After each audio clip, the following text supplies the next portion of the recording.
السلام علیکم ورحمۃ اللہ وبرکاتہ۔ بسم اللہ الرحمن الرحیم۔ Welcome to our new video.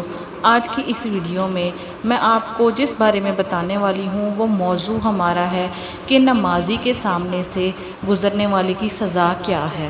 جب کوئی شخص نماز پڑھ رہا ہو اور اکثر اور دیگر ہم لوگ اگر بغیر احتیاط کیے آگے سے گزر جائیں تو اس کی کیا سزا ہے، کیونکہ اس سے نمازی ڈسٹرب ہو جاتا ہے، اس کی نماز میں خلل پیدا ہوتا ہے۔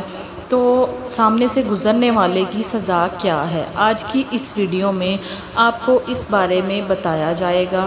کائنڈلی غور سے ہماری پوری ویڈیو کو کمپلیٹ واچ کریں اور یہ ضرور سنیں اور آگے ضرور بتائیں سب لوگوں کو، تاکہ وہ اس چیز سے آگاہ ہو سکیں اور آگے آنے والے وقت میں یا آگے جب بھی نماز کوئی پڑھ رہا ہو اس کے سامنے سے گزرنے سے گریز کریں، اور جو گزرتا ہو جس کو یہ بات نہ معلوم ہو، اس کے بارے میں سزا نہ معلوم ہو، وہ بھی احتیاط کرے۔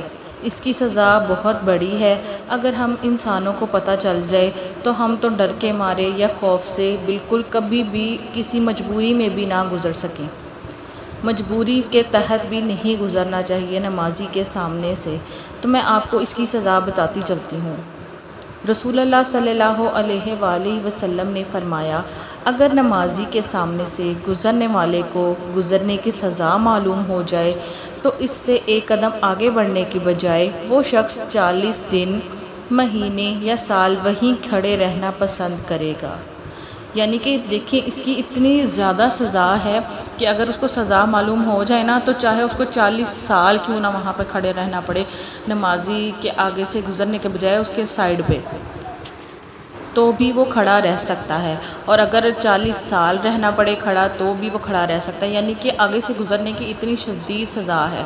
تو مہربانی کر کے اگر آپ لوگ جانے انجانے میں کبھی گزرے ہوں یا گزرتے رہتے ہوں تو کائنڈلی اس بات کو درگزر کریں اور اس پر عمل ضرور کریں۔ اس حدیث کو آگے لوگوں تک ضرور شیئر کریں تاکہ وہ بھی اس بات سے آگاہ ہو سکیں اور غلط کام کرنے سے بچ سکیں اور بڑی سزا سے بھی بچ سکیں۔ ملتے ہیں نیکسٹ ویڈیو میں، تب تک کے لیے اللہ حافظ۔